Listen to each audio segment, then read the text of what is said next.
Good evening and welcome again for the most awaited episode, The Big Talk. It is the 9th episode that we are bringing live, and this Big Talk is being arranged with allied personalities who have transformed lives of many, and with the discussions that we are going to have further with these allied personalities would bring in much more information, knowledge, and wisdom into the minds of many children and educators. So here we have the 9th episode, The Big Talk from Amrita Vishwa Vidyapeetham.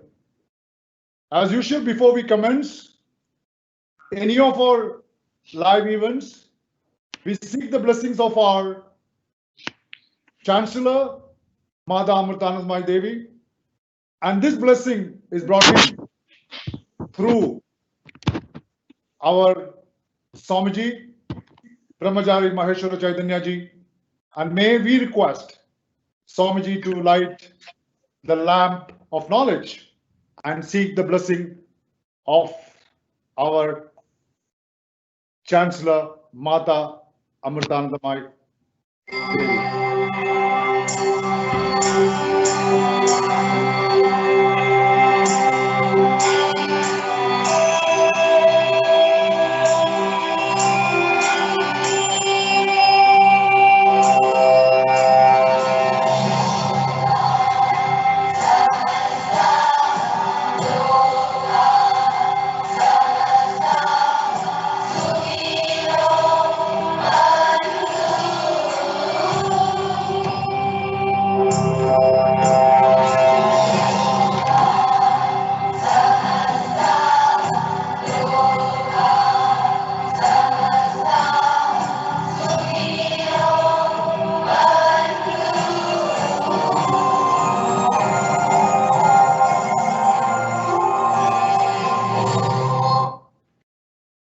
So thank you, Swamiji, for this.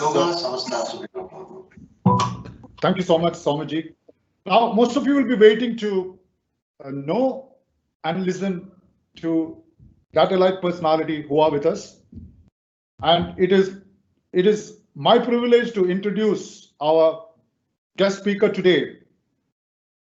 And before I do so, let me read out the career path that he has taken as early as 1960s, or a little later than 1960s. He was a former ambassador and permanent representative of India to the United Nations, Vienna, and governor for India of the International Atomic Energy Agency, Vienna, and ambassador to Australia and Slovenia 2000 and 2004, and ambassador, and that's Mr. T.P. Srinivasan. He has served in the Indian Foreign Service for almost 4 decades. His previous postings were as Deputy Chief of Mission in the Embassy of India, Washington, in the year 1997 to 2000, High Commissioner of India to Kenya, and Permanent Representative of India to the United Nations in Nairobi in the year 1995 to 97, Ambassador and Deputy Permanent Representative of India to the United Nations, New York, that's 1992-1995, and Ambassador to Fiji and 8 other South Pacific island states, 1986-89. He has also served in New Delhi, Tokyo, Thimphu, Moscow, New York, and Yangon. He rose to the highest level in the Indian Foreign Service in 2001 and retired in the year 2004.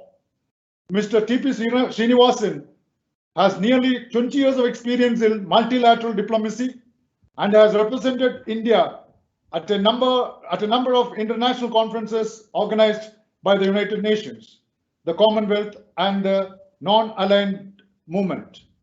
So we have here with a person who has widely traveled across the world,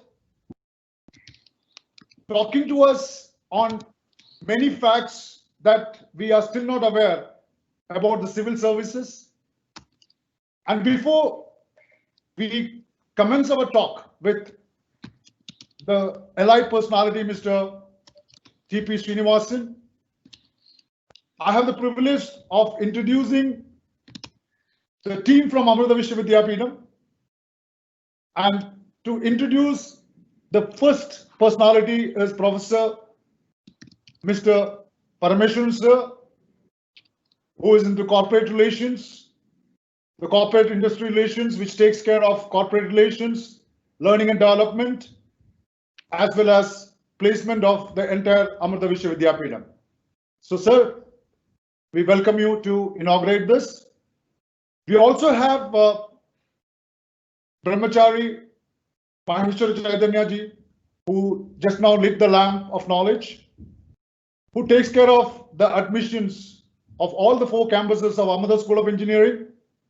And we also have yet another Swamiji, Brahmachari Vishwamananda Chaitanya, who is coordinating the CIR activities at our Amrutapuri campus. So, sir, on behalf of Amrita Vishwa Vidyapeetham, it's our great privilege to have you here this evening to throw light on what we all want to know regarding the civil services.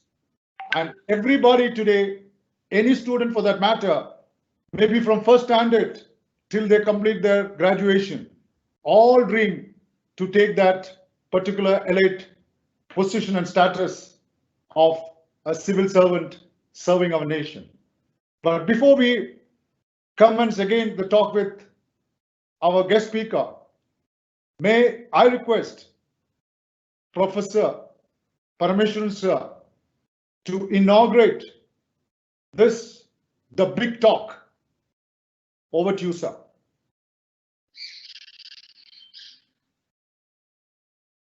Sir, your microphone is mute, sir. Excuse me, sir. Your microphone is on mute, sir. Can you hear me now? Yes, sir. Yes, sir. Yes, sir. Okay, thank you.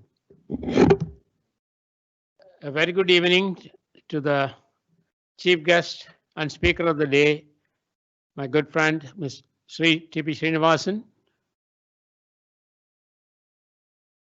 Brahmachari Maheshwara Chaitanya, Chairman, Engineering Admissions, Brahmachari Vishwamrita Chaitanya, Vishwanatha Amrita Chaitanya, who heads the corporate industry relations at Amritapuri and also heads the Amrita School of Civil Services at Trivandrum.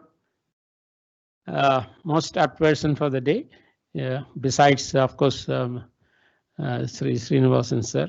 And of course, my good friend Medhil Krishnanguti, Chairman, Career Competency Development. I am very happy and feel extremely privileged to welcome you all to this program because of 2 reasons. Firstly, the topic is of utmost importance to today's youth who are aspiring for a career that will not only give them a decent livelihood, but also enable them to serve the society in many and varied areas. Imagine the number of departments in various states of India and at the center. You could be serving in any of these departments, except of course if you are in the foreign service, where instead of the different states, you will be serving in different countries. It is common knowledge that civil service offers a very exciting career with its own share of opportunities and challenges.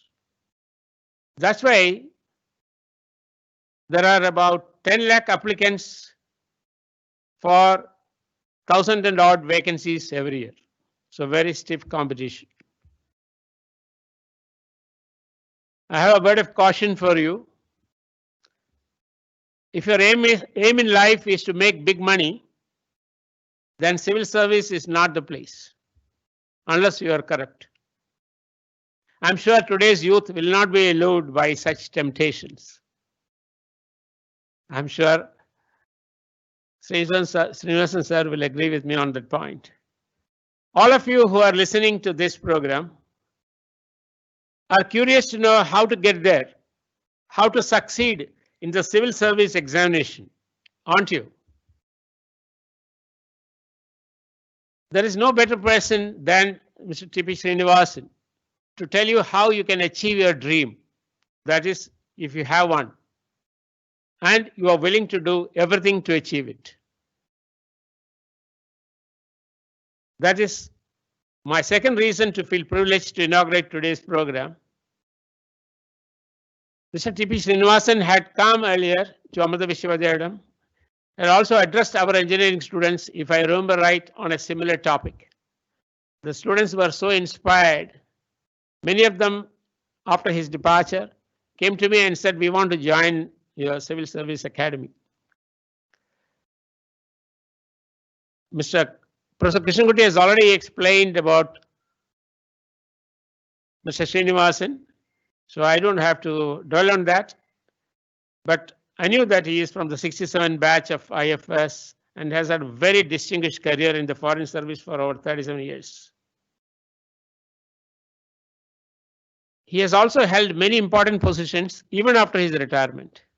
He was a Vice Chairman, Kerala Higher Education Council, Director General of Kerala International Center, and also he heads the Civil Service Academy. He is an erudite scholar and writer and has authored quite a few books like Applied Diplomacy, Words, Words, Words, Mattering to India, Encounters, and the latest, Education of an Ambassador, Reflections on Higher Education. We are indeed lucky to have him today for this program, and I am sure all of you will benefit immensely from his guidance and wise counsel. I wholeheartedly welcome him to this program. I also welcome all the participants who are anxiously waiting to hear Mr. Srinivasan. Before I conclude, I would like to tell my audience that at Amrita, we give multiple options to students towards their career choices. It's not that everyone has to go for a job immediately after graduation. The first choice, of course, is employment, either in industry or in public sector undertaking or in armed forces and, of course, civil service. The second is opportunity for higher education through admission tests like CAT, GRE, GMAT, GATE, TOEFL, IELTS, and so on. The third is self-employment through entrepreneurship development programs. The students are also encouraged to join preparatory classes for civil service examination. Amrita runs a civil service academy at Trivandrum, of which we have Brahmachari Vishwanatha Amrita Chaitanya who heads that, and the faculty from there visits the campuses and run programs if there are sufficient aspirants in those campuses who are keen on writing civil service exam. From Coimbatore campus alone, we have around 7 alumni who are serving either in IAS or IPS in various states of India. Incidentally, all the 7 are from School of Engineering. And there is also one more from an alumna from our medical school. She was the collector of Kollam in Kerala till recently. That's about our efforts towards empowering the students for careers of their choices. And I can assure you that with each passing year, we are exploring novel methods and using tools to achieve these objectives. Today's talk, I am very sure, will benefit all of you. And I thank once again Srinivasan sir, my colleagues from Amrita, all the participants. I can't see them, but Professor Krishnamurthy tells me the age varies between 14 and 45, maybe 50. 75. We are all young, we are all 70 plus. So thanks a lot. God bless everyone. Jai Hind.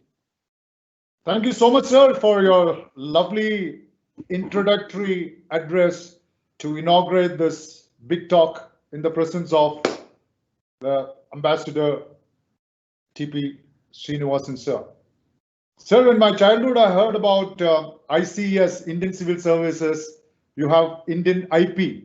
Then my dad used to say this. He was in CRPF, and he used to say people used to go to England to qualify. If you don't get qualified, you do your Bharatla and come back. So this was the beginning those times. Am I right, sir? I mean, after seeing you, I heard that.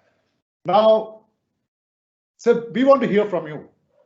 We want you to give us a presidential address.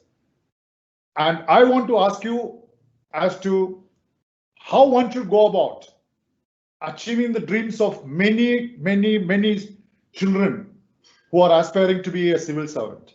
So I would like you to talk for as many number of minutes or as many number of hours what you want. And then we come back to you with our clarifications. Because I know that we are not competent enough to ask you questions.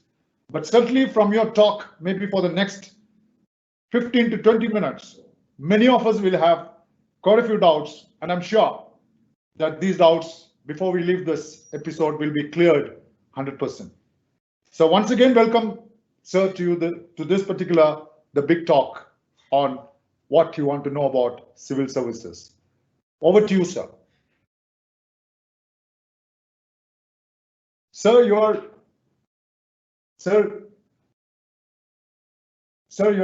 is your microphone mute, sir? Sir?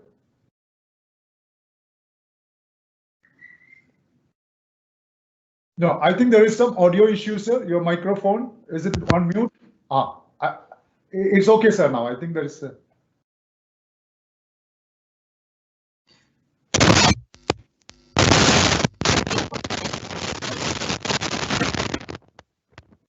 Sir, we are not able to hear you. Sir, we are not able to hear you, sir. Yeah.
Hello.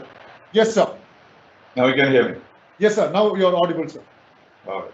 Welcome. So thank you, Mr. Krishnankurti. Thank you, Professor Parameswaran, for those very kind and nice words. I recall very vividly my visit to the Vidyapeeth and my meetings with Mr. Parameswaran, and we went around the place. It was very, very inspiring. It's quite some time ago. I wanted to go back again, but here we are now in a virtual meeting because of the circumstances. Well, I'm an evangelist for the civil service. In fact, many people used to ask me what I would do when I left the foreign service. I said, my only mission I have is to get more people into the civil services in India. And they should not have the disadvantages that I had in terms of knowledge, in terms of training, in terms of the availability of resources, etc. So I do not know how you will do it, but somehow or the other it happened that the Nair Service Society was also thinking on the same lines. So Mr. Sukumar Nair said we were dreaming from two beds, and now our dreams have come together. And that is how the institute was established. This is, NSS has not had a new institution for some 35 years. And therefore, this was a very new initiative on the part of NSS, having been in the forefront of the education system in Kerala. So that is how I started this academy in 2012. And it has been an exciting thing because establishing any institution, any new institution is always very exciting. And we have managed to get, we don't have a massive group. We take less than 100 people. And finally about 40 to 50 take the exam. And about 20 of them, say 15 to 20 of them, qualify for different services. And today, if you look at the Kerala scene, almost every district, we have a collector or an assistant collector or a sub-collector qualified from our academy. So it's not a bad report. But I did not go to any institute or academy at the time because there was nothing, no academy of any kind.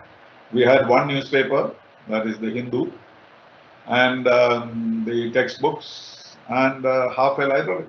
And that's all that we have. Today, the students have an information overload. The amount of material that you can get for the civil service on the internet is completely flabbergasting because there are so many people watching the scene and trying to do better than the other institute. My own experience recently was that an article of mine appeared in the Hindu, and I was alerted to it at 4 o'clock in the morning, and I tried to tune to that, the Hindu newspaper. Then I suddenly found the same title of my article somewhere else. And the gentleman was actually showing my article on the screen and explaining it word by word for civil service students. Of course, he wouldn't reveal my name, but he used it as his teaching material even before the Hindu appeared on the scene.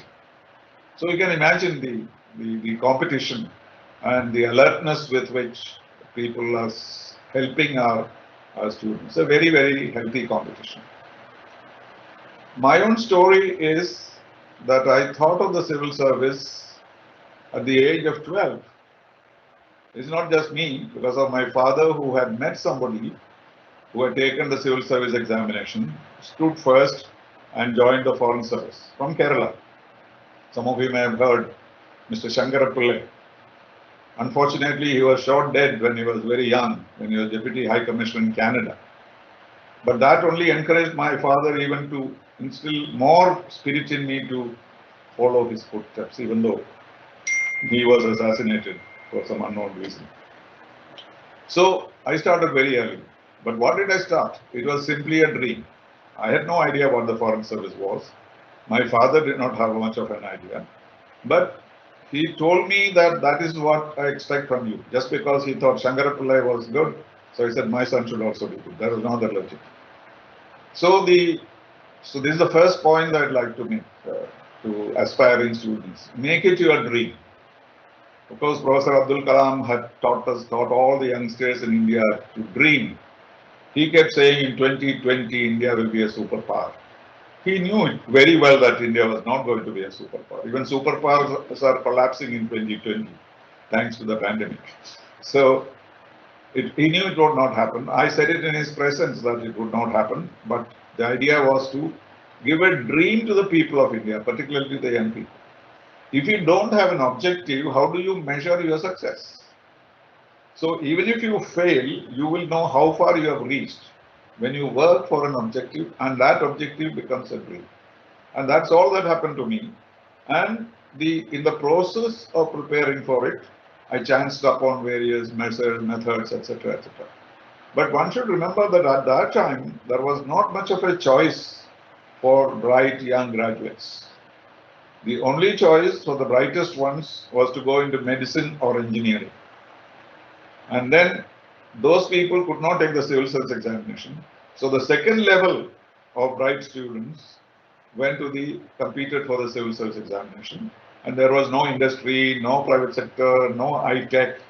And therefore you either became a civil servant or became a college teacher. This was all the options that we had. So in this comfort, try for the civil service. If you don't make it, you become a professor with a white beard teaching Shakespeare or some such thing. Today it is not that. Today, as Professor Parameswaran said, civil service is not the place for making money. There are several opportunities for young people to make huge salaries outside the civil service, and that is not an attraction. But people do come to the civil service even after doing their IIT, even after working for Microsoft or Facebook, etc., for a couple of years, and still they come back to the civil service, complete this examination, because the civil service offers something that the private sector does not offer, and which is the opportunity to change India. There is no other service in the world which can make the change that you want to have. And it all depends on the individual, whether what kind of service you go into is not the material point. But this is the only area where you are caught young and trained to assume high responsibilities. So this examination is not like any other examination, because it is not something that you can prepare for in that sense, much of that examination. What you are when you are born till the age of 21, when you can take this examination, everything that has done, everything that you have experienced, everything that you have heard and felt, all these come into play in this examination. Of course, there are written papers, there is syllabus, etc. I'll come to that later. But it is a human development is that what is required for young people to be trained for the civil service. And that is exactly why I always say that it's never too early to start preparing for the civil service examination. The idea is to simply open your eyes and ears and see everything and learn everything they can learn. Because everything under the sun you are supposed to know, which you cannot do. But whatever you can absorb, whatever you can make it your personality, matters in this examination. And that is why it is considered the most difficult examination on earth. No other government claims, no other country claims that they have a more difficult examination like this. Like Professor Parameswaran said, 10 lakhs. Maybe next year it will be 12 lakhs. When I took the examination, only 1 lakh. So it is growing all the time. And the UPSC also tries and make changes according to the needs. So the examination is basically remains the same as I did in 1966. It was my first chance after MA English. But the methods have changed, the modalities have changed to some extent. But basically, the search is the same, and the benchmarks that they have set up are the same. So that's why I feel confident that even after so many years, I'll be able to guide our youngsters to its proper destination. But nobody can teach you for the civil service. That is another interesting thing, because everything that you have to learn on your own. What do these academies or training institutions do? We simply guide them. Now, I often tell them you can go to explore the forest on your own, right? You will see some trees, you will see some flowers, you will see some water, but in the process you might also be stung by a snake, or you may face a tiger. That's part of the game. That is one way of doing it, exploring the world. But suppose you have a guide with you who has been through this forest before. He might be able to tell you where the dangers are, where the attractions are. So the academy serves only that purpose of guiding them and guiding them through all these hazards that you experience in life, all the distractions that you may have, and make you keep following your dream till you attain it. Of course, you may not attain it easily, you may have to take several. During our time, you had to do it between 21 and 23 in 2 chances. Today, you can do between 21 and 32 with 6 chances. In our time, there were 3 optional papers.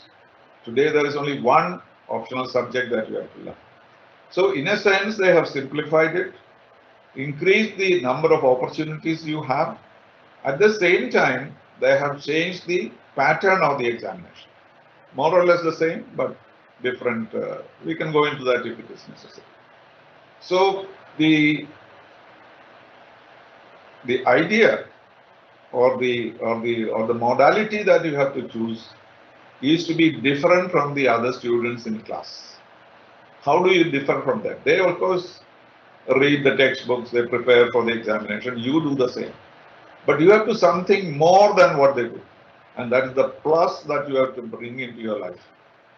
Once you decide that you are taking this examination, the first thing that you have to do is a quick calculation as to when you will be 21 years old and be a graduate. Very easy to calculate. Maybe 2023, 2024 or 2022, depending on your age today and the class you are in. And then determine that, and then you count down from there. If you are supposed to be taking the exam in 2024, you know that you have 4 years to go. And therefore, you arrange your lifestyle, arrange your reading, arrange your life experience to fill these 4 years. But if it is less, then you do less in a more restricted form.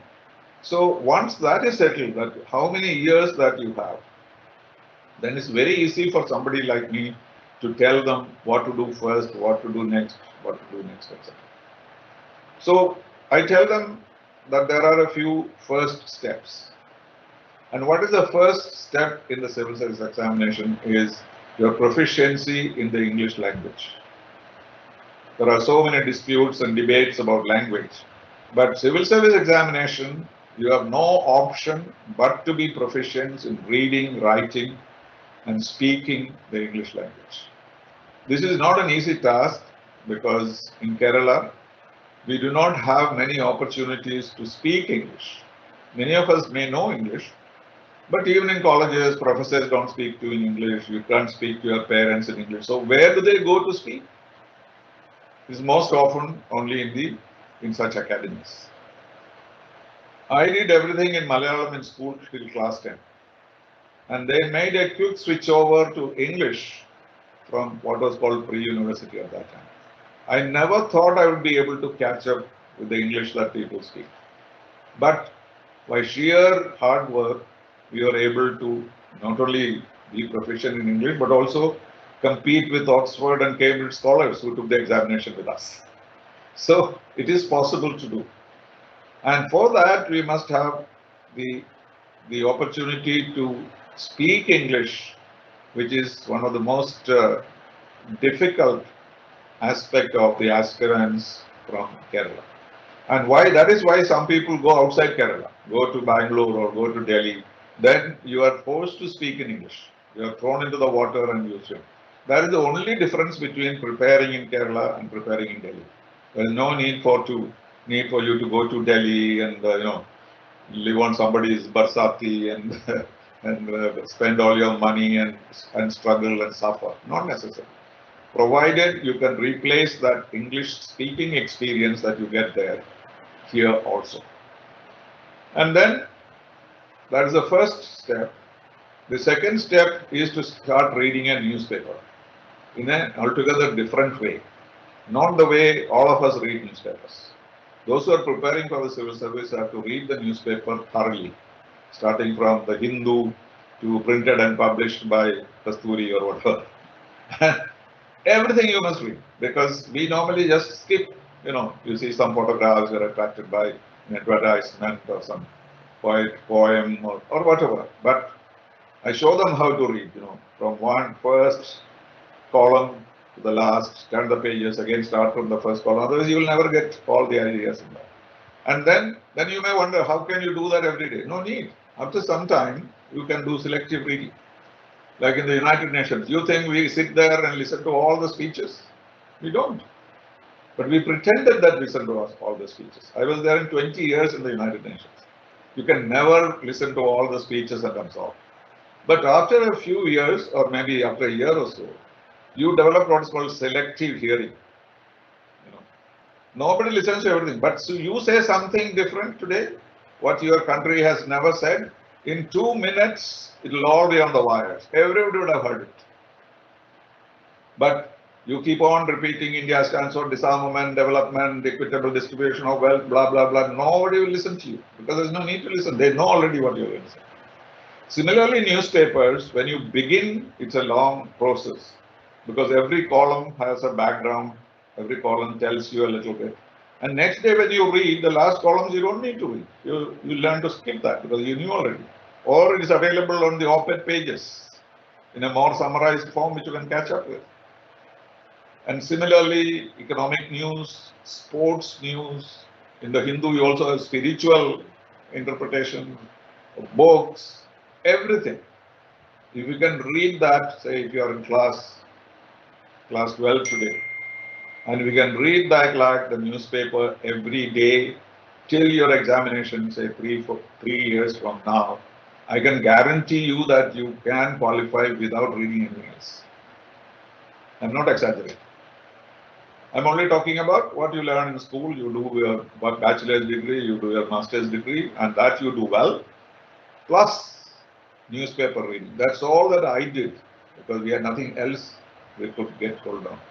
But now there is so much of distraction. All the questions are sold and given to you. There's a lot of spoon feeding taking place. And many of these institutes claim that we give you all the questions. We have good connections in Delhi. All this is absolute nonsense because UPSC is probably the fairest, and so far no allegation of any kind has been made about UPSC's impartiality, originality, and transparency. So then, when you start preparing for the examination, say 2 years before or 1 year before that, then you look into the syllabus and see which are the things that you should be specially planning to do. So there is the preliminary examination, which was not there during our time. Because preliminary examination is basically to eliminate the large numbers. You know, why put 10 lakhs of people through these 10 papers of the mains examination? So it was an aptitude test it was meant to be. But now it's something more than an aptitude test. There is a general knowledge and there is also some amount of mathematics and some amount of science and some amount of English, etc. in the second paper. But the second paper is not counted for rank, calculating the rank. So you need only 30% in the second paper. But the first paper you must at least get about 50 out of 100 because that is probably, whatever you get you above 50 is takes you closer. So the idea is to be one of the 15,000 that come out of the preliminary examination. And once you are selected, but the mind you, even if you fail in the preliminary examination at any stage, you have to go back to the preliminary examination. You clear the preliminary, then you clear the mains, go to the interview. Suppose you fail, you start back again with the prelims. You know, that's a disadvantage, but this is how it is. So that is why it takes you 15 months for each chance you take. Because the examination, the prelims start in about March. Of course, this year everything has been upset because of COVID-19. But around March, you have the prelims examination. Around October, you have the mains examination. In about January, February, you have the interviews. And by March, the results are out. This time, the results have come just a few days ago. We are still celebrating the victory of our students. So, and then once you have finished the prelims, then you have to have 9 papers. 4 of them are called general studies papers, divided into various aspects, virtually everything under the sun. But the syllabus is very well organized. You can follow the syllabus, there is no need for you to go out of it. But the syllabus is listed somewhat in a misleading manner in the sense, they say 6th plays of Shakespeare for English students. And you go on to say, and the general knowledge of all Shakespeare's plays. So what is the syllabus then? That means you have to read 36 plays of Shakespeare and the sonnets and everything else and everything that is written on it, and one lifetime can be spent. But that is not how they question you. They expect you to know what is generally known. You know, You may not heard about Taming of the Shrew, but you must have heard about Macbeth or Hamlet or King Lear or Julius Caesar. So there is a classification there. So if you are able to deal with generally known plays of Shakespeare, I'm giving that example because I took the optional English paper. This is true about whether it is sociology or geography. It's not all knowledge that they are seeking. A familiarity with the subject and the ability to analyze it and be critical and bring that knowledge into some kind of application in your life. And that is how it is designed. Then there is an English essay paper. 2 essays you have to written in 3 hours. One on a factual India's economic development essay. That means you need a lot of information, a lot of statistics. On the other, maybe something very philosophical. Honesty is the best policy, let's say. So you can go haywire, you can have your imagination. So one which tests your knowledge of a subject, your ability to analyze it and suggest measures. And the other one, more philosophical, where you can give free rein to your imagination. And this is an important paper. Then the optional subject, there are 24 optional subjects. You can choose what you want. Of course, I would tell aspirants to try and take as the optional paper something you have studied in the college, or obviously study in the college some subject which you can offer for the optional paper. That means one optional paper you don't have to study separately. But as was said, the engineers are the ones who are now joining most. And most engineers do not offer engineering as a subject. Recently at the St. Joseph Engineering College asked me to speak on turning engineers into civil servants. It was, there were hundreds and thousands of people who joined in. And so I was explaining to them, the engineers have an advantage and a great disadvantage. The advantage is that you will be very good with all the science aspects of the examination, because physics, chemistry, mathematics, all these are in your brain. But somebody like me, for me, those things have to be studied separately. Then engineering students do not have the facility of wide reading when they are students. Of course, you're all engineering college, managers and teachers. Because how much time can you give them to read newspapers or a magazine or to listen to the BBC or CNN? They don't have time for that. They say, okay, we'll do that after our engineering. So most of them, I find them without any additional knowledge than what they have learned in the engineering institution. And that's a big challenge for us, to turn them on to general reading and to encourage them to get interested in all subjects, culture, music, drawing, sports. And so, but the art students and science students in arts and science colleges get some of it anyway. So there the engineering students are this advantage in the sense of advanced knowledge in science and maths, etc. On the other hand, the disadvantage of not having been trained or not having been familiar with the life in general. They don't read any books, they don't read any novels, because they don't have any time. They don't write poetry, they're not creative, etc. But now what we find is 60% of all those who join the civil service are engineers, and about 10 to 15% are doctors. And that has changed the face of the civil service. In our embassy in New York, now we have 4 doctors. So if anybody has any illness, there is a colleague, and his job is diplomacy. So, and I have found that they have a different kind of an analytical mind, and they have transformed the service to such an extent that it is not that you can philosophize over it. They are more precise in the analysis of issues, etc. And provided they have the linguistic skills and and an extrovert nature, they can all do well as diplomats wherever they go. So anyway, the optional subjects, the 2 optional subjects, the 1 optional subject in 2 papers that you take will have to be done at that time. And then something which looks unimportant is you have to also pass a language examination.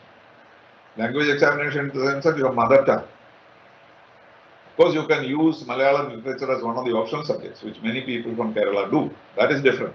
That means that's for the scholars. If you have done masters in Malayalam or you are very fond of reading all NT's novels and Padmarajan stories and things like that, they can write the optional paper. But there is a simple class 10 syllabus paper you have to pass in Malayalam. And this is difficult for non-resident Indians who come from abroad, for example. Because for them, they may not have that kind of knowledge of Malayalam language. And this is very important because what they do is they first value this paper. And if you don't pass this particular paper, all the other 9 papers are thrown into the waste paper basket. This is just to save time for the UPSC. So if you know everything, but you can't pass your Malayalam paper, which means your other papers are not valued at all. And so this is how these 9 papers are created. And this is the core of the examination. And out of this, they select about 5 times the available vacancies. So if there are about 1,000 vacancies, they invite 5,000 of them. They invite them to Delhi, they pay you your airfare, they put you up in the Kerala house. None of these was available during our time. You are not even allowed to see the Kerala house at that time. And now if you have passed the examination, mains examination, the Kerala government takes you for the interview, puts you up in Kerala house, treats you as VIPs, put you in touch with Kerala civil servants in Delhi. So these are all opportunities which none of us have. We had not seen an IAS officer before we went to the exam. So these are all advantages. And then the interview is not to find out what we know, because that they already found out. I have myself been on the board, so I know. What you look at the candidates at that stage of the examination is exactly what they say. It's a personality test. They know you are a great scholar in mathematics or history or literature, but they would like to know what you look like and how you respond. This is the question. You may not know any of the answers they ask. One very distinguished police officer who became a governor, he told me, look, first 5 questions KPS Menon asked me. It was all about India's foreign policy and I did not know anything. 5 questions he kept saying, sir, I don't know. And after the 5 questions, he said, anyway, I'm not going to make this. So let me now spin some tales. He decided that I'm not going to get into the service. And then he knew all the answers of all the questions which followed. So how do you choose? How do you manage? When do you give up? And at least he got into the police service. If he answered the first 4 questions also, maybe he would have joined the IFS or the IAS. But he was very happy. He became a governor of a state. What more do you want? So many things can happen. But the personality test is basically what you are. You cannot prepare for it. You cannot coach yourself for it. The English language, you cannot change your intonation or accent in 3 months. All that is not possible. What you are, you are. And what they are looking for is not an extraordinarily brilliant person, but someone who can respond to challenges, who can be properly trained, and that capacity for training. People ask me, for foreign service, do I need to learn a language? Do I have to go and read, history of the world? I said, nothing. You don't need any of those. The examination is same for all services. So you don't have to prepare with international relations unless that is your paper. You don't have to learn any language. What they are looking for is your ability to absorb knowledge and information and training. And so the examination is same for all services. And once you join the service, it is the responsibility of the government to teach you what they expect you to learn. And each service has its own academy. The first one in Mussoorie for all of us. And then the others move on to different academies and they are trained for their professions. So you don't need to worry about that at the stage of the examination. Don't waste time learning Japanese or Chinese or anything of that kind. The government will send you the first thing abroad to study the language. I was sent to Japan for 2 years, nothing but learning the Japanese language. I was put up in a Japanese family compound where I had to speak Japanese from day one. Complete immersion, total immersion. And I came out in a year speaking like a native. So that is the responsibility of the government. We don't need to worry about that. Similarly, about other what to do with diplomacy, what are negotiations, what are treaties, what are conventions. All these they will teach you before they launch you onto the service. So during the examination period, you should have an idea as to what service you want. Just like what you have to decide what optional papers you are taking. That's a major decision you have to take. Then after the mains, you have to tell the government what is the service that you want. Here there is a trick, because in our time, after the results were announced, we could choose the service. You know, you can see where you stand. Will you become Chief Secretary of Kerala or will you become Cabinet Secretary? You can calculate from the age of the others who are joining, right? And then you can say, oh, maybe diplomatic, I may not become Foreign Secretary, so why don't I join for the IAS so I can become Cabinet Secretary and dictate to the Foreign Secretary, because the Cabinet Secretary takes precedence over the Foreign Secretary. So people do calculate like that. But that calculation is now not possible. That you have to do before you take the examination. So you don't know where you stand. So you go by your aptitude and ambition. And once the results come, the preferences that you indicated before you took the examination alone will be considered. They will give you Karnataka. You have forgotten that you had ever opted for Karnataka. Maybe Karnataka was your second choice. So they say, sorry, we cannot send you to Kerala, so we'll send you to Karnataka. That is the first time you remember that, my God, I had written Karnataka also in this research. So, and so that's a real gamble. What is important is try to get to the highest ranks of the civil service. So if you want to be in the IAS, you have to be, if it's a general category, of course there are reservations, etc. for OBCs and STs, scheduled caste and scheduled tribe and so on. So out of about 120 posts of the IAS, only about 80 will be available to general candidates. So you have to be in the first 80, and then some of them may go to the Foreign Service, and therefore maybe it may go to 85, 86, etc. And if you want to be in the Kerala cadre, you have to be at the real top, because only 1 or 2 people are allotted to Kerala cadre, except of course those with reservations. General category getting Kerala cadre is the most difficult thing, because you have to be really on top, maybe above 50, and then there should be no other Malayali above you. So how can you calculate all this? So you must in fact respect those who come to Kerala cadre even more than the others, because that is the toughest thing to do. It is only a 1 person or 2 persons in the 10 lakhs will come to the Kerala cadre if you are Keralite. Of course, if you are from outside the state, they can come even if your rank is low, because Kerala is not particularly popular among other states. So you may see somebody from another state who is not as brilliant as we think, but at least those Keralites who have come to Kerala, if they are general category, they are the best. And that is what we of course see in our day-to-day experience. So the interview, see, then the marks. See, all these put together, of course the prelims are over. Once you pass the prelims, then that mark is unimportant. Nobody looks at it. Your mains paper, all the 9 papers together, you have something like 1700 to 1800 marks.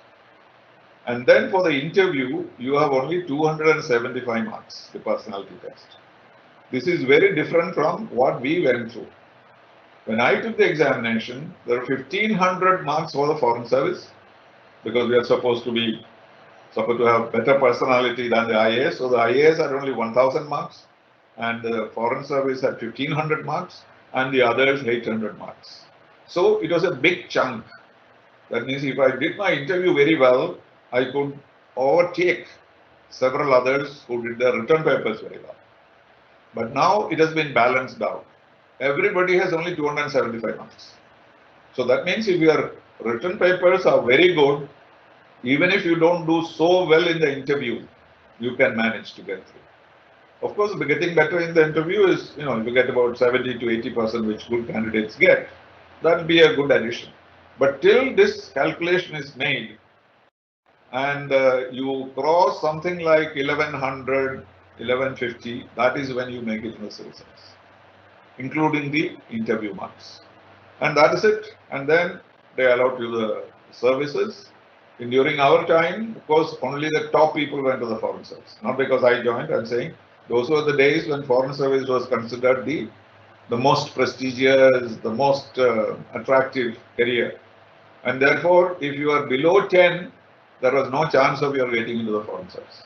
But some people, even those days, some people chose the IAS over the foreign service. So from 10, you could go to 12 or 13 or 14. But over the years now, the attraction of the foreign service is gone, partly because it has become very liberal. Travel is very liberal. Those days you got only $8 to travel if you are not in the foreign service.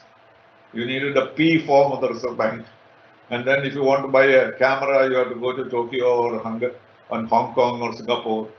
Those kind of considerations were there. And therefore, everybody wanted to go abroad. Going abroad was a great privilege and a prestige. And of course, representing the country was considered absolutely out of this world. But today, most people want to join the IAS.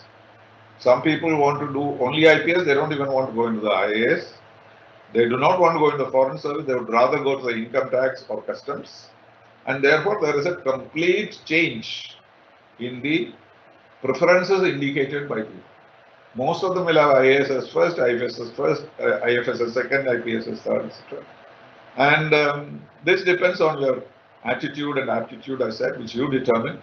And then they slot you into various these things. And then you start your training.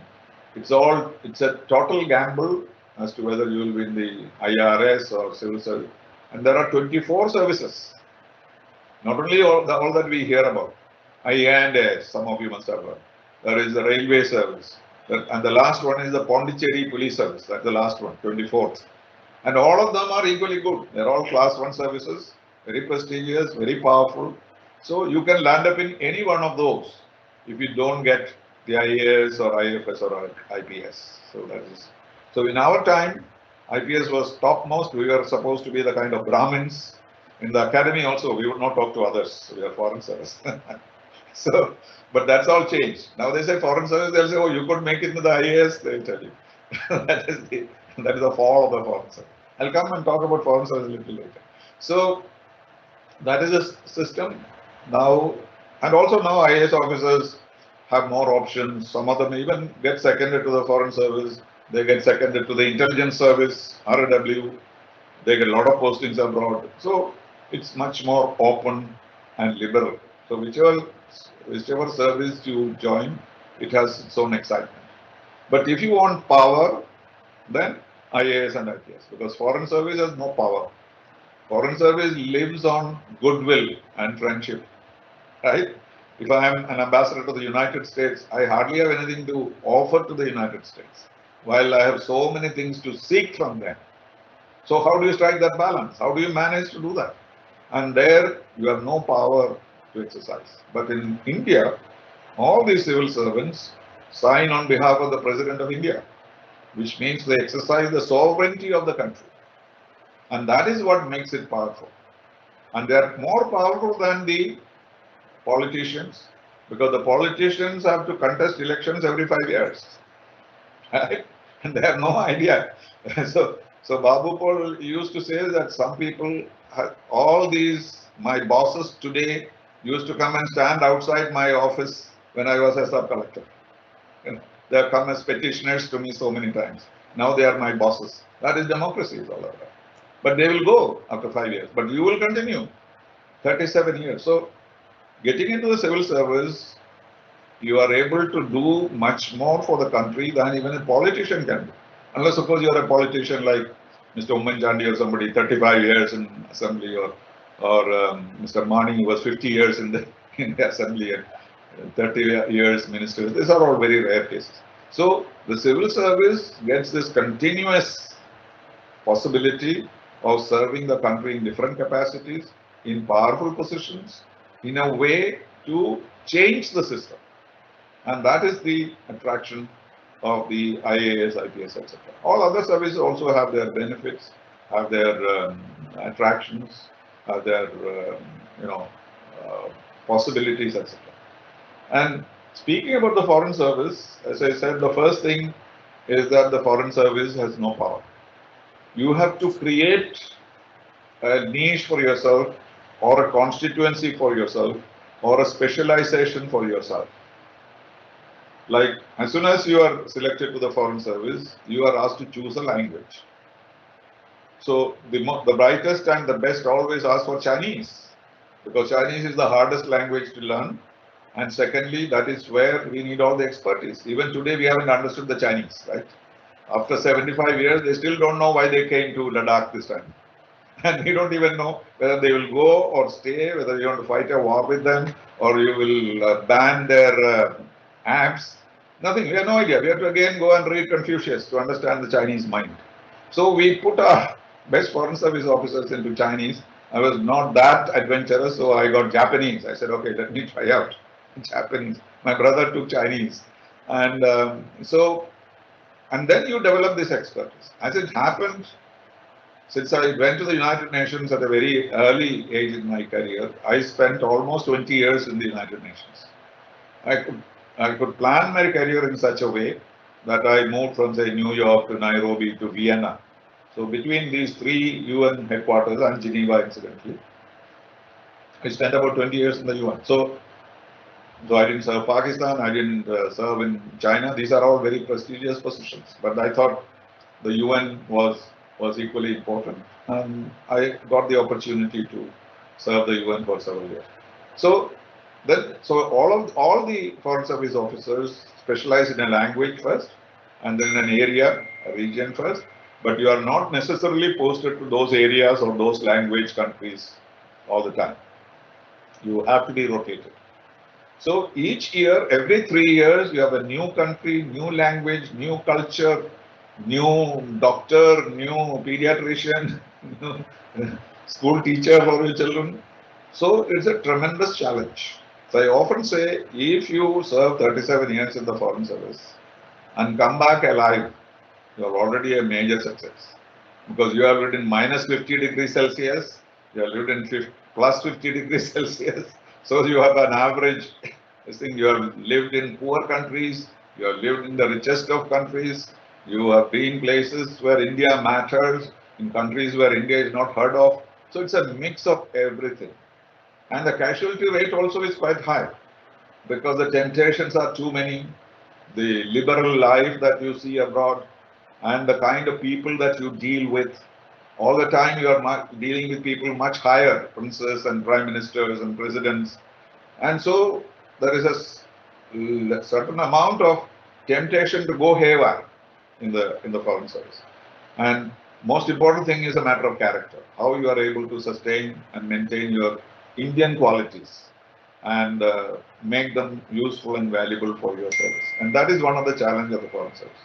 So if you sustain all that and survive, once you come back, then people recognize you. There are these famous words of Mr. Narayanan. He said, when you see a man climbing a coconut tree, we'll all applaud as he goes up, right? And encourage him to go up, but fearing that he might fall any moment. So at the one hand, we are encouraging them to climb with the fear in our mind that he might fall.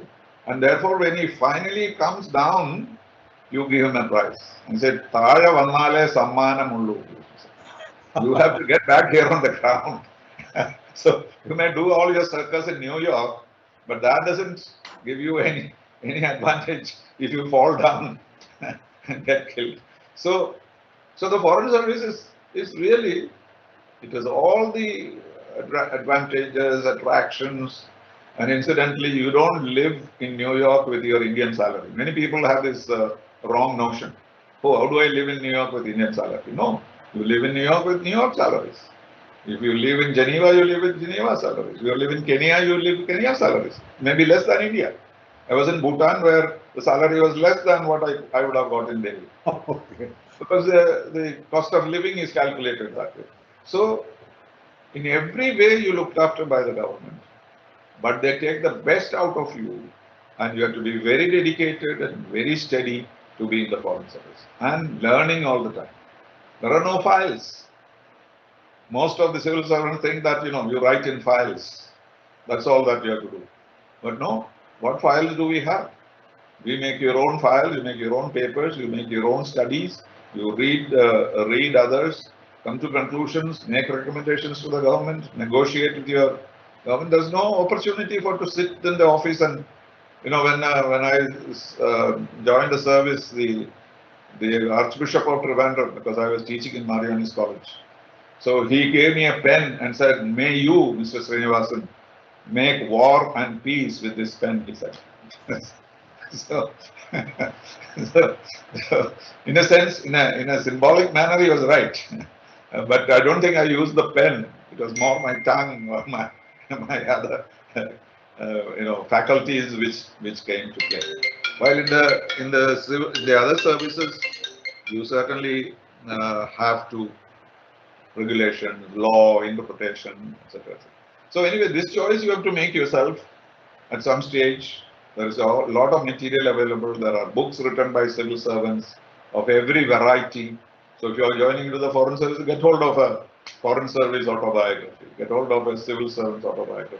You will get all these minute details which will be very, very, very, very useful. I myself have written my autobiography called Words, Words, Words, because I thought diplomacy was all about words. So even when I joined, I said, if I write a book about my life in diplomacy, I'll use this, because this is in Shakespeare, in Hamlet. Polonius asked Hamlet, "What do you read, my lord?"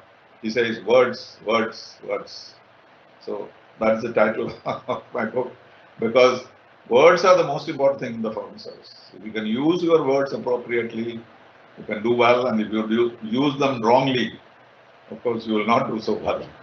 And but that is not only about words. I have explained all the kind of challenges and opportunities. Lots of challenges, but lots of opportunities. The charms and challenges of the foreign service.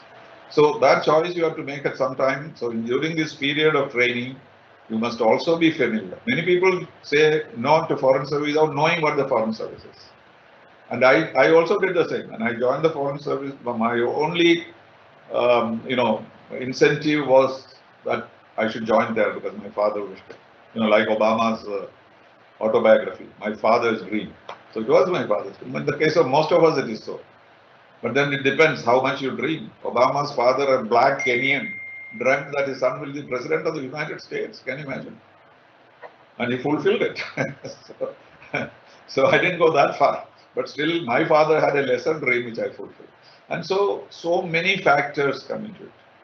But the secret of success in the civil service examination is very, very determined pursuit of a dream. And as all the Swamijis and all the philosophers tell us, if you really, firmly, strongly want something, you will get it. Or at least 80% you will get it. So there is no special background required. If you read every day, here is a man who was in a village, or somebody who was in a mine get into the IAS, a girl from Wayanada get into the IAS, she didn't have even a proper home or facility. So, and at the same time, we have millionaire children all over. But the main thing is you have the basic capacity and the ability to work hard consistently for say 10 years, 8 years, 6 years. You have to do that. And this is the way to change the society in a sense. That's my final point. 30 years ago, the people in Bihar and UP called Kayasthas. Kayasthas are like Nayars in Kerala. They looked around themselves and found that they have lost all the privileges and prestige they had as a community because there is no land. Land distribution hit them. And all the power and privileges that this community had, they had lost it. And they got together and discussed what to do. How do you get back the position? And somebody advised them, send your children to the IAS and the IPS. They will come back as collectors and district police officers, and they will get you back to your glory of the past. And trained loads of young men and women went off to Delhi. And they created a village in Delhi, which is now the IAS village. You know, it's a huge street, some Mukherjee street or something. Every shop is a printing shop downstairs and an IAS class upstairs. And they're thick, you know, they're put together like sardines there. They make these notes downstairs, go and mug them up and get themselves trained. And now, if you go to the government of India, it used to be Pillais and Nayars and Kurups and Panikkars those days, but you will find none of them there. It is all Bihari, UP, Kayasthas. And that is the kind of dream I think Nayar Service Society had when I came back, because they were saying we should try something like this. Of course, it's not an exclusive, they train everybody, they have no particular preference for Nayars. But that was what, so what you have traditionally in the society, if you want to gain that back, the best is to put your youngsters into the civil service. It's a very legitimate and very lawful and very desirable proposition that communities can make. Unfortunately, now there are 28 academies, I think, including Amrita. Amrita is a competitor, but I have been there. I have gone and interviewed them. I have always done whatever they have asked me to do. And so same here, I go to any other academy and give whatever advice I can do. But this is a great opportunity and people should do it. In the old days, we could not go to engineering or medicine if you wanted a civil service. Because by the time you graduate as a doctor or engineer, the age limit is already over. You know, 23 is over, then you cannot take the examination. And now because it's up to 32, you can do a PhD also and then come and take the exam. You work for PhD, make some money in the Gulf, or go to Price Waterhouse and make some commission, and then come and take the civil service examination all the time in the world, up to 32. And if you are in a third category, even more, many number of chances. But it's not worth it. You must get it when you are early, otherwise you will have to retire as a joint secretary and not as a secretary to the government. And so that's also a factor. So these are some stray thoughts I had. As you know, I was not using any notes. I was simply remembering all these challenges and trying to be as helpful as possible to those who are listening to me. So I stopped there and then.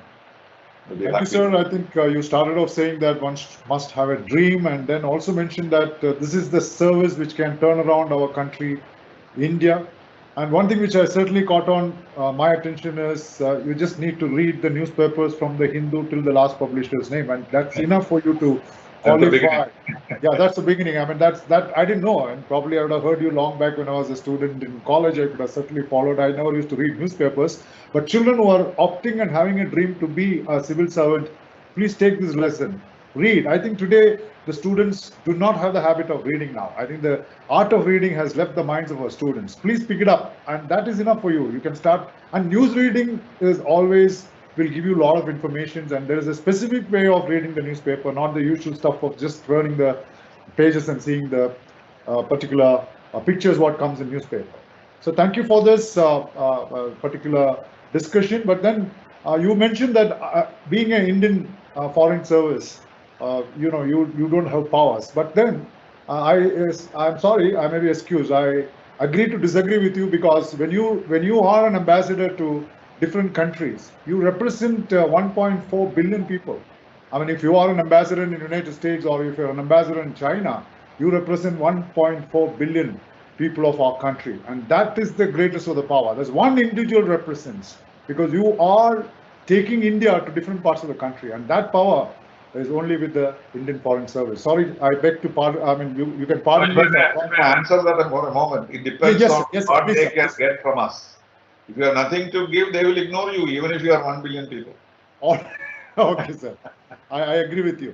So before I take it on, I have only one question to, I mean, not a question, one clarification, because I find, you know, some are called as, you know, embassy, right? Some are consulate. So there could be a difference between a consulate and embassy.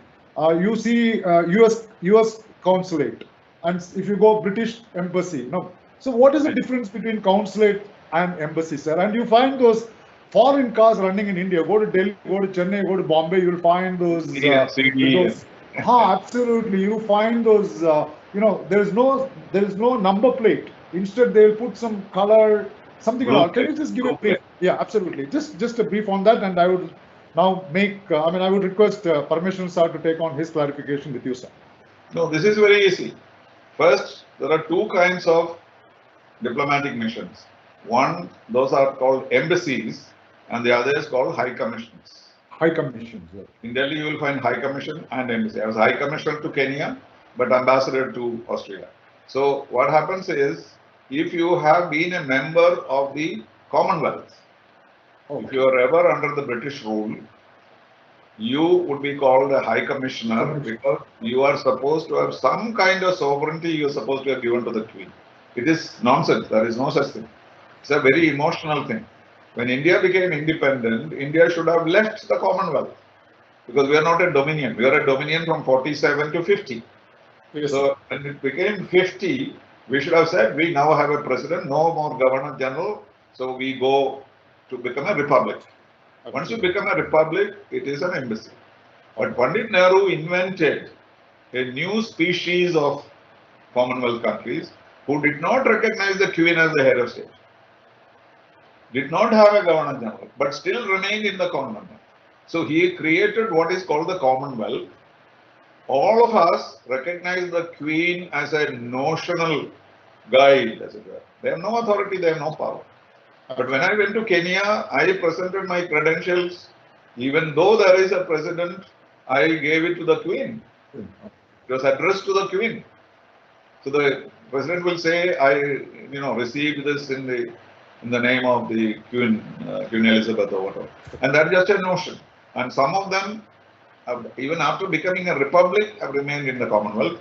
And we are one of those countries. So anyone who is in the Commonwealth, there are 50 countries, they call each other high commissioners. Absolutely. And the joke is that ambassadors to UK get only a 2-horse carriage when they go for presentation of the credentials. But the high commissioners get 4 horses. Oh. So the British are the only one who recognize this speciality. That's all. There's no other difference. Then high commissioners and embassies have subsidiary offices. They are called consulates in the case of embassies, and deputy high commissioner or assistant high commissioner in the case of high commissions. Again, the functions are the same. They are allocated specific states. Of course, it's all in the news here because of the recent gold smuggling case allegedly involving the consulate of the UAE in Trivandrum. And so last few weeks, I've been explaining these differences to many people. And so that is the difference. The consulates and the deputy high commissions report to their ambassador or high commissioner, while high commissioners and ambassadors report to their headquarters. That's the difference. So consulates do the same job, but they don't work under the Foreign Office, they work under the ambassador. And that is why this complication in Kerala today, if I may mention this. Because consulates are not supposed to deal with the government of the state. Strangely, it's written there. You shall not establish any contact. Do it through the embassy in Delhi. But it's not always observed. How can you be in Trivandrum and not talk to the Trivandrum leaders? But as long as it remains within that social framework, it is accepted. But when it goes beyond that, and then it is a violation of the law and also diplomatic etiquette. Thank you so much. Thank you so much, sir. Parameshwaran sir, please, could you some clarifications from your end, sir? Sir, you are mentioning that of late, many engineering graduates succeed in civil service examination compared to earlier times. Could it be because they have introduced the civil service aptitude test where numerical ability is one of the requirements? Or is it because normally the bright guys go for engineering? Is it so? Well, a mixture of several things. One, today's engineering graduates always do not get the jobs that they want, right? That's right. Many engineering graduates are considered unemployable. You go to Infosys, they'll say, we'll put you under training for 3 years. Forget what you studied. We'll teach you again, right? And that challenge is very much there for engineering graduates. So they find an easier way to try for the civil service without having to relearn a new kind of engineering. Yes. And since they are generally have basic, intelligence and knowledge, etc., they find. But the numbers are high because the numbers competing are high. See, in my class of 90, say, aspirants, 65 or 70 of them are engineers. Okay. So when I get 12 into the service, 8 of them are engineers. It's not because of the others are bad or this is big, but more and more engineers are taking the examination, essentially because they don't get a job which suits their, unless it's where they go abroad or they are IIT graduates, etc. But even IIT graduates take the civil service examination. There it's a different game altogether. So they, having got the highest degree possible in India, they want to really apply their knowledge and wisdom to country's development. With that, genuinely, I'm not, exaggerating. People, I have asked them, IIT, they have done 2 years in Facebook, and then they come and take the civil service preliminary examination. But they know that all his life he would be only doing, say, selling toothpaste or selling paints if you are in the corporate world. While here, every 3 years you do something very different and something which makes a difference to society. And so it's all a mixture. So one statistics say that is the maximum engineers join the service. Another statistics show that the most people who lose out at the interview stage are the engineers. Such a statistics also I saw. And therefore there is something lacking when it comes to personality tests. There are more engineers losing at the interview stage than at the earlier stages. So if you're a philosophy graduate or a literature graduate, etc., they seem to do better once they pass the written examination. While engineers do the written examinations well, but when they go there, they find their language inadequate or their thoughts not very clear. And so all these statistics are published. It's available. Thank you, sir. Swamiji, you have some clarity. Thank you so much, sir. And Swamiji, you have any clarifications with sir on any particular topic? He must be a guru. He is teaching a lot of people. Still, gurus also can have, doubts when you meet the super gurus. I think I'm sure about it. Swamiji, anything? You're allowed to unmute. You're allowed to unmute to Swamiji. Yeah. Good evening. Thank you, sir, for the brilliant session. Diving deep into your experience and very memorable memories that our young students can carry with them and help them to focus on primarily what they need to focus on, moving forward in life. So from my side, I would also like to just welcome these young students here on this call. We've been listening to one of the very distinguished civil servants of our country, T.P. Srinivasan IFS, former ambassador. So I think life has to be an inspiration, and what better inspiration can be than meeting and listening to a very, very eminent Indian who's taken our flag far and wide into the world. So civil service can at best be the best service for you to live an inspired life. That is very evident from what we listened to so far. It brings lots of opportunities to contribute to society and nation development. Many have got into this very elite service and have served this nation very well. I think from that perspective, civil service is an inspiration for all of us. Sir, what are the inspiring words you want to share with these young students? Because there's so much of diversity possibilities in this life. So, would you really be able to say one thing that should be the reason why our young children, students, and youth should join the service? If at all they are to get a focus on what is the one reason they should have so that that focus they're able to bring out about in their efforts. Thank you. Good. This is a question that people ask the board, ask most engineering and medical students who come to the civil service. They come for the interview. They say, why are you giving up your medical education or engineering education on which so much money has been invested by the government, right?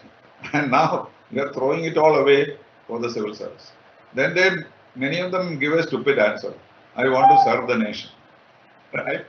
I keep telling them, please, for God's sake, don't say serve the nation, because the sweeper serves the nation better than you, right? So don't say that. Courageously, bravely tell them that I want to join the best service in the country and I want to try for it. That will be the most honest answer. You agree, Swamiji? Because, you don't know what you are able to do, you don't know what service you do for the country, but the understanding is, general consent is that for a young man, the most desirable thing is to do that. And so there must be many things waiting for me. And I'd like to go and try and use it and try what I can do with my engineering skills. And I know that engineers and doctors have become great administrators also. So this is it. So it's not that, you must have an immediate objective of your doing something. And then within that, whether you go to the foreign service or income tax or you go to police, etc., depends on your personal taste and attributes and attitudes. So that's what I would tell them. Try for the best service you can get. Now, where there is no discrimination of any kind. You don't have to be rich, you don't have to be powerful, you don't have to be anything. Till today, I have not heard anybody influencing the UPSC with any of these attributes. So it is you are tested, you want to get the best, so I'm here. That should be the approach. Sir, Thank you. Thank you so much, sir. If a 12th standard student comes to you and asks you a question, for my degree, what should I pick up, which will make me easier to clear all those preliminary and main examinations of CSC? What would be your personal recommendation on this, sir? Well, I tell them, do you want an insurance or no? If you do a botany and zoology or sociology, that do your BA, MA, try for the service, you may get it. But suppose you don't get it. All right, sir. Will this botany and zoology going to help you? That's right. So, do you have an alternate path? Suppose you want to be a scientist, fair enough. But if you honestly want an insurance for yourself, learn a professional course. Okay, Be a nurse. Nurses can join. yeah, you can. We have a collector, I think now, who was a nurse. Veterinary science, dental surgery. So I'm saying engineering, medicine, by all means. But even other professional courses, you have an opportunity to do it so that you keep it aside as in a bank. So that you are not disappointed if you don't make it. But if you don't want that and you are willing to take this thing, then do a course which will benefit you in choosing your optional paper. In my time, it was very easy. All of us took history or English or some philosophy or psychology, which meant that you could, at least out of the 3 optional papers, 1 optional paper you are already ready. You have done your MA in English, so you don't have to read your English paper. But we had 2 more optional papers, so I had to read Indian history and British history in those 6 months that I had. But so if you have, now that since only 1 optional paper, choose an optional paper and try to go do a course in that, if that option you have. But keep it in mind, the advisability of also learning for a profession. Absolutely, sir.